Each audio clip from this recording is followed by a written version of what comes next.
Assalamualaikum semuanya, perkenalkan saya Yulia Parasati BP 1811121242 dari Prodi IKM Fakultas Kesehatan Masyarakat Universitas Andalas. Jadi kali ini kita akan ngebahas mengenai poster infeksi saluran reproduksi tentang pencegahan HIV/AIDS. Berikut videonya. Assalamualaikum adik-adik kakak semua. Waalaikumsalam warahmatullahi wabarakatuh. Jadi kali ini kakak akan ngebahas poster yang telah kakak buat tentang mata kuliah kakak infeksi saluran reproduksi dengan judul Cegah Penularan HIV pada Ibu Hamil.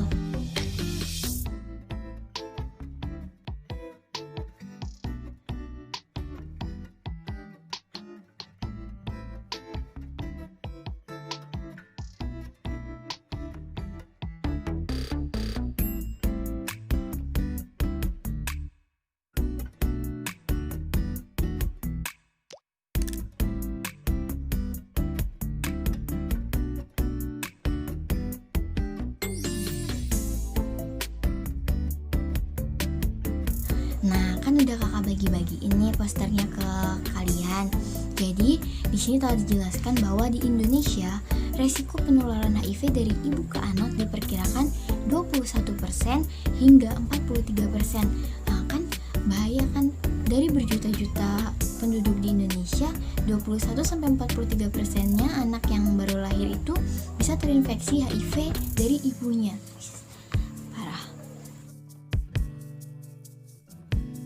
Lalu apa aja sih dampaknya? Adik-adik udah baca kan di poster.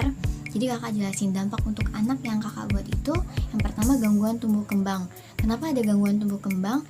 Jadi tumbuh kembang anak itu bakalan terhalang karena dia sakit-sakitan seperti yang kakak jelaskan di nomor 2, penyakit seumur hidup. Jadi anak itu tuh karena sakit, tumbuh kembangnya menjadi terhambat, jadi lambat dan tidak bisa untuk seperti anak-anak seusia lainnya. Lalu kematian meningkat karena penyakit yang seumur hidup tersebut. Jadi anak yang terinfeksi HIV dari ibunya akan menjadi meninggal. Selanjutnya itu stigma sosial. Di Indonesia sekarang ini ada apa-apa dikit orang bakal dijauhin kan, adanya diskriminasi.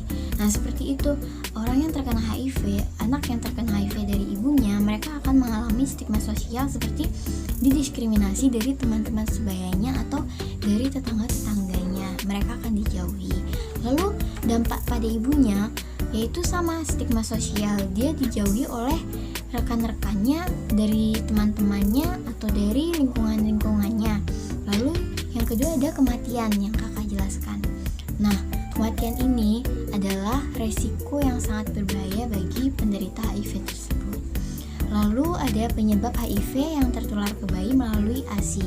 Adik-adik kan tahu ASI itu apa? ASI itu adalah air susu ibu. Nah, jadi anak yang tertular HIV itu bisa melalui ASI atau air susu ibu yang ibu telah berikan untuk anaknya. Kenapa bisa tertular? Karena penyebabnya yang pertama, terdapat luka di puting ibu. Nah, saat anak menyusu, jika puting ibu terluka, otomatis darah dari ibu tersebut akan tertelan oleh anaknya dan anaknya itu akan mengalami terinfeksi HIV/AIDS.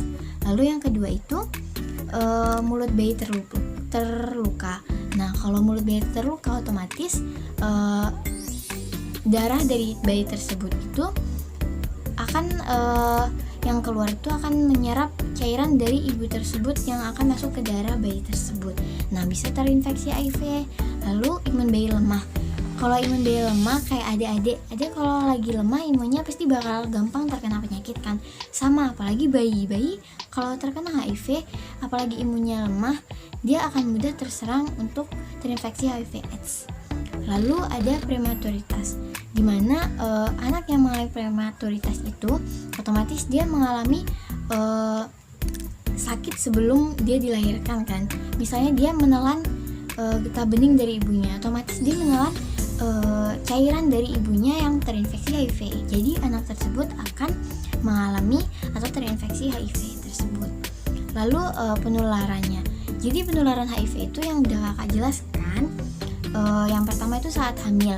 Saat hamil itu dimana dia yang telah kakak jelaskan tadi menelan misalnya dari plasenta tersebut menelan getah bening atau menelan cairan dari ibu tersebut. Kemungkinan terbesar terinfeksinya itu ada 6%. Lalu yang kedua ada saat persalinan. Saat persalinan misalnya dia terkena luka atau darah dari ibu tersebut tertelan oleh anak tersebut atau melalui cairan dari yang ibu keluarkan tersebut. Nah, itu bisa menyebabkan anak tersebut terinfeksi HIV/AIDS. Nah, kemungkinan besarnya itu ada 18% untuk anak tertular HIV/AIDS. Yang ketiga itu saat menyusui. Yang telah dijelaskan tadi yaitu melalui ASI kan. Jadi apabila bayi tersebut terluka atau puting ibu tersebut terluka, maka anak tersebut akan bisa tertular HIV/AIDS. Jadi kemungkinannya itu ada 4%. Lalu pencegahannya gimana?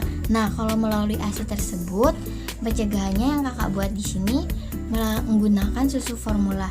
Apabila ibu tersebut HIV/AIDS, maka anak tersebut dibiarkan untuk menerima ASI dari orang lain atau mungkin ditambahkan dengan susu formula untuk mencegahnya apabila kita tidak ingin anak itu tertular untuk terinfeksi HIV/AIDS. Yang kedua, mengikuti program PPIA, yaitu pencegahan penularan dari ibu ke anak.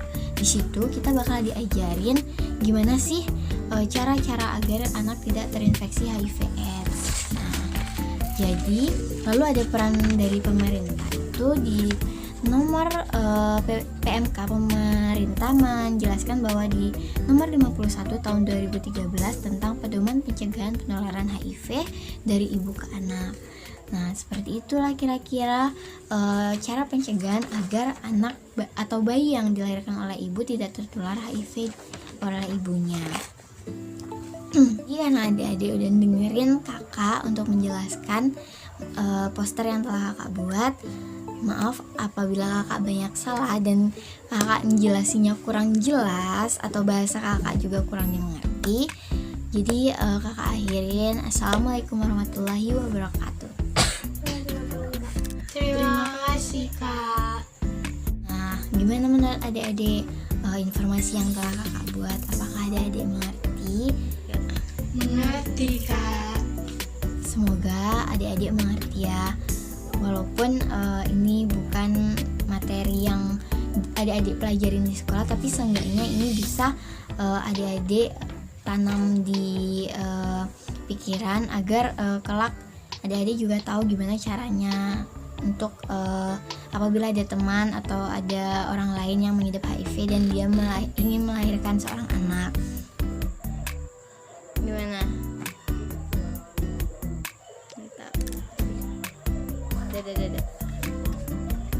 Dadah Melan, dadah.